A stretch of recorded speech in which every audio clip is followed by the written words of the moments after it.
ब्रह्ममुरारिसुरार्चितलिङ्गं निर्मलभासितशोभितलिङ्गम् जन्मजदुःखविनाशकलिङ्गं तत्प्रणमामि सदा शिवलिङ्गम्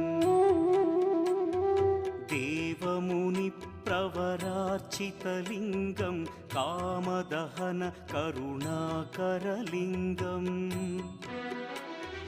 रावणदर्पविनाशकलिङ्गं तत्प्रणमामि सदा शिवलिङ्गम्